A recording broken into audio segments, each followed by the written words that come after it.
আজকের পৃথিবীর সবচেয়ে আলোচিত এবং ঘটনাবহুল ভূখণ্ডসমূহের অন্যতম হলো সিরিয়া। একজন মুসলমানের কাছে মক্কা এবং মদিনার পরে তৃতীয় সবচেয়ে গুরুত্বপূর্ণ এবং পবিত্রতম ভূখণ্ড হলো সিরিয়া। কারণ রাসূল করিম সাল্লাল্লাহু আলাইহি ওয়াসাল্লামের বহু তাৎপর্যপূর্ণ ভবিষ্যৎবাণী রয়েছে সিরিয়াকে কেন্দ্র করে। আজকের সিরিয়ার প্রাচীন এবং ঐতিহাসিক নাম ছিল শাম। এই শামকে কেন্দ্র করে যতগুলো বর্ণনা হাদিসের কিতাবসমূহে পাওয়া যায়, সেই শামের সীমানা অবশ্য আজকের সিরিয়া থেকে বেশ খানিকটা বিস্তৃত এবং বড় ছিল। সিরিয়া, জর্ডান, ফিলিস্তিন এবং লেবানন এই দেশগুলো মিলে ছিল তখনকার শাম। অবশ্য তখনকার শামের সবচেয়ে প্রধান এবং বড় অংশ যেহেতু আজকের সিরিয়ায়, সেই জন্য সিরিয়াকেই সাধারণত শাম বলা হয়। শাম বা সিরিয়ার প্রধান এবং অন্যতম বৈশিষ্ট্য হলো যুগে যুগে আল্লাহ সুবহানাহু ওয়া তাআলার পক্ষ থেকে বিভিন্ন নবী রাসূল যে সারা পৃথিবীতে এসেছেন, তাদের সবচেয়ে বড় অংশ এবং সবচেয়ে বেশি সংখ্যক নবী রাসূল এসেছেন এই শাম বা সিরিয়া। শাম বা সিরিয়া এটাই কিয়ামতের ময়দান হবে। কিয়ামতের দিন লোকেরা এখানেই সমবেত হতে থাকবে। এর বাইরেও শাম বা সিরিয়া প্রসঙ্গে রাসূল করিম সাল্লাল্লাহু আলাইহি ওয়াসাল্লামের আরও অনেক গুরুত্বপূর্ণ মন্তব্য এবং বক্তব্য রয়েছে। সামান্য কয়েকটি বক্তব্য আজ আপনাদের সম্মুখে আমরা পেশ করতে চাই। তার মধ্যে এক নম্বর হলো সহিহ বুখারীতে বর্ণিত হয়েছে, নবী আলাইহিস সালাতু ওয়াস সালাম বলেছেন, লা তাযালু তায়ফাতুম মিন উম্মতি মানসুরিন লা ইয়াদুররুহুম মান খাযালাহুম হাত্তা তাকুমাস সাআ। অর্থাৎ আমার উম্মতের মধ্যে একটা বিশেষ শ্রেণী, বিশেষ কিছু লোক থাকবে, একটা দল থাকবে যারা সত্যের পক্ষে লড়াই করতে থাকবে, আল্লাহর সাহায্য তাদের সঙ্গে থাকবে এবং তারা এই সত্যের পক্ষের লড়াইকে অব্যাহত রাখবে কিয়ামত কায়েম হওয়া পর্যন্ত। তাদেরকে যারা পর্যদস্ত করতে চায়, অপমান করতে চায়, ক্ষতি করতে চায়, তাদের কেউই তাদের কোনো ক্ষতি করতে পারবে না। এই হাদিসে নবী আলাইহিস সালাম যে দলটির কথা বলেছেন, যারা সাহায্য প্রাপ্ত হবেন আল্লাহর পক্ষ থেকে এবং যারা অটল অবিচল থাকবেন সত্যের উপরে কিয়ামত পর্যন্ত, যাদেরকে কেউ অপদস্থ করতে পারবে না, সেই দলটি কারা এবং তাদের অবস্থান কোথায় হবে, এই প্রসঙ্গে সহিহ বুখারীতে নবী আলাইহিস সালামের একাধিক সাহাবায়ে কেরামের মন্তব্য রয়েছে, যারা বলেছেন যে এখানে যে দলটির কথা বলা হয়েছে তারা হলেন সিরিয়ায় অবস্থানকারী হবেন এবং এটা হবে কিয়ামতের ঠিক আগ মুহূর্তে। তাবরানীর এক বর্ণনা নবী আলাইহিস সালাম নিজেও বলেছেন আল্লাহর সাহায্যপ্রাপ্ত সেই দলটি থাকবে সিরিয়ায় বা শামে। সিরিয়া প্রসঙ্গে দ্বিতীয় হাদিসটি বর্ণিত হয়েছে সহিহ বুখারীতে। বিখ্যাত সাহাবী আব্দুল্লাহ ইবনে ওমর রাদিয়াল্লাহু তাআলা আনহু বলেছেন, রাসূল করিম সাল্লাল্লাহু আলাইহি ওয়াসাল্লাম ইরশাদ করেছেন, আল্লাহুম্মা বারিক লানা ফি শামিনা ওয়াফি ইয়ামানিনা, অর্থাৎ আল্লাহ আমাদের সিরিয়ায়, আমাদের ইয়ামানে আপনি বরকত দান করুন। এই কথা বলার পরে উপস্থিত লোকেরা বলল, ইয়া রাসূলুল্লাহ ওয়াফি নাজদিনা, আমাদের নজদেও আল্লাহ বরকত দান করুন, সেই দোয়া করুন আপনি। নবী আলাইহিস সালাম তাদের কথায় কর্ণপাত না করে আবারও বললেন, আল্লাহুম্মা বারিক লানা ফি শামিনা ওয়াফি ইয়ামানিনা। লোকেরা আবারও বললেন ওয়াফি নাজদিনা, আমাদের নজদেও। নবী আলাইহিস সালাম তখনও একই কথার পুনরাবৃত্তি করলেন এবং পরিশেষে বললেন, নাজদ সেই জায়গায় তো ফিতনা ফাসাদ হবে, সেখানে তো হত্যা, মারামারি, খুনাখুনি হবে, সেখানে তো ভূমিকম্প দেখা দিবে এবং সেখান থেকে তো শয়তানের শিং উত্থিত হবে, সেখান থেকে তো শয়তানের শিংয়ের আবির্ভাব ঘটবে, বের হবে। এখানে নাজদ বলতে কোন এলাকাকে বোঝানো হয়েছে, এই প্রসঙ্গে মুহাদ্দিসিনে কেরামের বেশিরভাগের মন্তব্য হলো নাজদ বলতে ইরাককে বোঝানো হয়েছে। নাজদ বলা হয় উঁচু অঞ্চলকে, আরবের বিভিন্ন অঞ্চলকে নাজদ বলা হয়।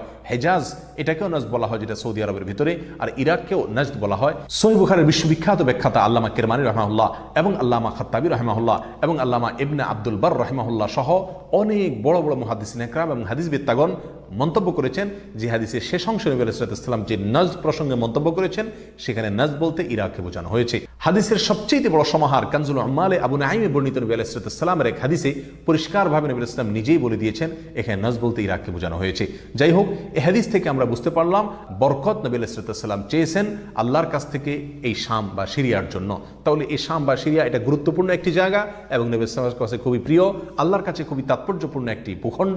তৃতীয়ত যে হাদিসটি আমরা এই প্রসঙ্গে পেশ করতে চাই, সেটি বর্ণিত হয়েছে সুনানে আবু দাউদে এবং মুসনাদে আহমদে। নবী আলাইহিস সালাম থেকে বর্ণনা করেছেন আব্দুল্লাহ ইবনে হাওয়ালা রাদিয়াল্লাহু তাআলা আনহু, তিনি বলেন যে রাসূল করিম সাল্লাল্লাহু আলাইহি ওয়াসাল্লাম আমাকে বলেছেন, দেখো যখন তুমি দেখবে যে খেলাফত পবিত্র ভূমিতে অবতরণ করেছে, নেমেছে, এসেছে, প্রতিষ্ঠিত হয়েছে, তখন তুমি ধরে নিবে যে কিয়ামত খুবই সন্নিকটে এসে গেছে। এ হাদিসে নবী আলাইহিস সালাম পবিত্র ভূমিতে যে খেলাফত অবতরণ করলে কিয়ামত নিকটবর্তী এটা বোঝা যাবে বলেছেন। এখানে পবিত্র ভূমি বলতে তিনি কি বুঝিয়েছেন, এই ব্যাখ্যা প্রসঙ্গে প্রায় সকল মুহাদ্দিসিনে কেরামের অভিমত হলো নবী আলাইহিস সালাম এখানে সিরিয়াকে বুঝিয়েছেন। আগে এবং পরের আলোচনাকে পর্যালোচনা করলে সেটাই পরিষ্কার হয়ে যায়। সিরিয়া প্রসঙ্গে চতুর্থ যে হাদিসটি আমরা পেশ করতে চাই, সেটি সুনান তিরমিজিতে বর্ণিত হয়েছে। সেই হাদিস থেকে বোঝা যায় নবী আলাইহিস সালাম সিরিয়াকে গোটা মুসলিম বিশ্বের জন্য হৃৎপিণ্ড হিসেবে অভিহিত করেছেন, মন্তব্য করেছেন। তিনি বলেছেন, সিরিয়ার লোকেরা যখন খারাপ হয়ে যাবে, মন্দ এবং খারাপ দিক যখন সিরিয়ার লোকদেরকে গ্রাস করবে, ছেয়ে যাবে, তখন তোমরা ধরে নিবে পৃথিবীর কোনো জায়গায় আর কোনো ভূখণ্ডে মুসলমানদের মধ্যে আর কোনো কল্যাণ অবশিষ্ট নেই। অর্থাৎ হৃৎপিণ্ডের মতো সিরিয়ার মানুষের মধ্যে যখন পচন ধরবে তখন গোটা দেহে, গোটা মুসলিম বিশ্বের মধ্যেই পচন তার আগেই ধরে গেছে, এটা পরিষ্কারভাবে বোঝা যাবে। এ হাদিস থেকেও সিরিয়া অত্যন্ত গুরুত্বপূর্ণ ভূখণ্ড, সেটা পরিষ্কারভাবে আমরা বুঝতে পারি।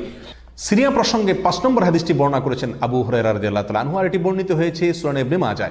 নবী আলাইহিস সালাম বলেছেন, একটা সময় আসবে যখন গোটা বিশ্বে বড় বড় যুদ্ধ বিগ্রহ সংগঠিত হবে, বিশ্বজুড়ে যখন বড় বড় যুদ্ধ দেখা দিবে, তখন মাওয়ালিদের অর্থাৎ নওমুসলিমদের একটি দল আল্লাহর পক্ষে, সত্যের পক্ষে, আল্লাহর দ্বীনের জন্য লড়াই করতে থাকবে এবং তখনকার আধুনিক যত অস্ত্রশস্ত্র এগুলিতে তারা সজ্জিত থাকবেন এবং সত্যের পক্ষে লড়াই করতে থাকবেন।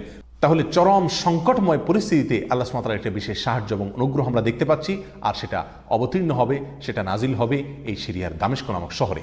নাম্বার 6, সিরিয়া প্রসঙ্গে নবী আলাইহিস সালামের আরেকটি তাৎপর্যপূর্ণ ভবিষ্যদ্বাণী রয়েছে, যেটি বর্ণিত হয়েছে সহিহ মুসলিমে। বর্ণনা করেছেন সাহাবী নওয়াস ইবনে সুমাআন রাদিয়াল্লাহু তাআলা আনহু। তিনি বলেছেন, নবী আলাইহিস সালাম একবার দাজ্জাল প্রসঙ্গে দীর্ঘ এবং বিশদ আলোচনা করলেন। একটা পর্যায়ে এসে তিনি বললেন, কিয়ামতের পূর্বে আল্লাহর নবী ঈসা আলাইহিস সালাম যে আসমান থেকে অবতরণ করবেন পৃথিবীতে, তিনি অবতরণ করবেন মূলত সিরিয়ার দামেস্ক নামক শহরের, বর্তমান যে রাজধানী সেই দামেস্ক শহরের পূর্ব অঞ্চলের একটি উঁচু এবং সাদা মিনারায় তিনি অবতরণ করে দুনিয়াতে আসবেন। এসে সারা পৃথিবী জুড়ে তাণ্ডব চালানো দাজ্জালের বিরুদ্ধে তিনি লড়াই করবেন এবং সিরিয়ার এই লুদ নামক জায়গায় তিনি দাজ্জালকে হত্যা করবেন। একজন মুসলমানের কাছে যে সিরিয়ার ভূখণ্ডটি অত্যন্ত তাৎপর্যপূর্ণ তা পরিষ্কারভাবে হাদিসের মাধ্যমে ফুটে ওঠে। নাম্বার 7, তিরমিজি বর্ণিত এক হাদিসে আসছেন নবী আলাইহিস সালাম ইরশাদ করেছেন, কিয়ামতের পূর্বে ইয়েমেনের হাজরামাউত নামক শহরে সেখানে আগ্নোৎপাত দেখা দিবে, আগ্নেয়গিরি দেখা দিবে এবং সে আগুন মানুষকে ধাওয়া করতে থাকবে। সেই পরিস্থিতি আসলে কিয়ামতের ঠিক পূর্ব মুহূর্তে আমরা কি করব, এই প্রসঙ্গে সাহাবায়ে কেরাম নবী আলাইহিস সালামের কাছে দিক নির্দেশনা চাইলে তিনি বললেন, আলাইকুম বিশাম, তোমরা শাম বা সিরিয়ায় গিয়ে আশ্রয় নিবে। অন্য এক হাদিসে আসছেন নবী আলাইহিস সালাম বলেছেন, একটা সময় আসবে যখন 3টা জায়গায় একসঙ্গে যুদ্ধ চলবে, সিরিয়ায় এবং ইয়েমেনে এবং ইরাকে।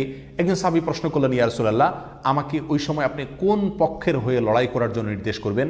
নবী আলাইহিস সালাম বলেছেন, তুমি শামের হয়ে অর্থাৎ সিরিয়ার হয়ে তুমি লড়াই করবে, আর যদি সিরিয়া হয়ে লড়াই করার সামর্থ্য তোমার না থাকে তাহলে ইয়েমেনের পক্ষ তুমি অবলম্বন করবে। এই হাদিসে একেবারে পরিষ্কারভাবে সিরিয়ার গুরুত্ব এবং তাৎপর্য আমাদের কাছে ফুটিয়ে তুলছে। নাম্বার 8, মুসনাদে আহমদ সহ বহু হাদিসের কিতাবে বর্ণিত হয়েছে, কিয়ামতের পূর্বে যে আগ্নেয়গিরি দেখা যাবে, যে আগ্নোৎপাত দেখা দিবে, সে আগুন মানুষকে ধাওয়া করতে থাকবে এবং সারা পৃথিবীর মানুষকে ধাওয়া করতে করতে করতে একটা জায়গায় একত্রিত করবে, আর সেটি হলো সিরিয়া।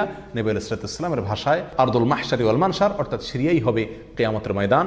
কিয়ামতের সময় সারা পৃথিবী থেকে মানুষ সমবেত হয়ে এই সিরিয়াতেই একত্রিত হতে থাকবে। নাম্বার 9, নবী আলাইহিস সালাম আরেক হাদিসে বলেছেন, মালায়েকাতুল্লাহি বাসিদু আজনিহাতাহুম আলা শাম, আল্লাহর ফেরেশতাগণ সিরিয়ার উপরে তাদের ডানাকে ছেয়ে আছেন অথবা ছেয়ে থাকবেন। এই হাদিস থেকেও শাম বা সিরিয়ার গুরুত্ব করে পরিষ্কারভাবে ফুটে ওঠে। নাম্বার 10, এক হাদিসে আসছেন নবী আলাইহিস সালাম তার এক স্বপ্নের বিবরণ দিতে গিয়ে বলছেন যে, আমি একবার শুয়েছিলাম, দেখলাম আমার মাথার নিচ থেকে আল্লাহর কিতাবকে ছিনিয়ে নিয়ে যাওয়া হলো এবং সেটাকে যখন নিয়ে যাওয়া হচ্ছে আমি তাকিয়ে থাকলাম কোথায় নিয়ে যাওয়া হচ্ছে। দেখলাম যে একটা আলোক রশ্মি চলে যাচ্ছে এবং যেতে যেতে সিরিয়ার ভূমি পর্যন্ত সেটা চলে গেল এবং সেখানে গিয়ে অবতরণ করলো। এরপর নবী আলাইহিস সালাম বললেন, আলা ইন্নাল ঈমানা ইযা ওয়াকাআতিল ফিতানু বিশাম, অর্থাৎ যখন সারা পৃথিবীতে ফিতনা ফাসাদ ছেয়ে যাবে তখন ঈমানের ঠিকানা হবে সিরিয়ায়, আর ঈমানদারদের আশ্রয়স্থল হবে, শেষ ভরসা হবে সিরিয়া। সম্মানিত ভাই বন্ধুগণ, এই হাদিসগুলো থেকে পরিষ্কারভাবে ফুটে উঠলো যে মক্কা মদিনার চাইতেও ঘটনাবহুল হবে কিয়ামতের পূর্ব মুহূর্তে শাম বা সিরিয়া নামক ভূখণ্ড।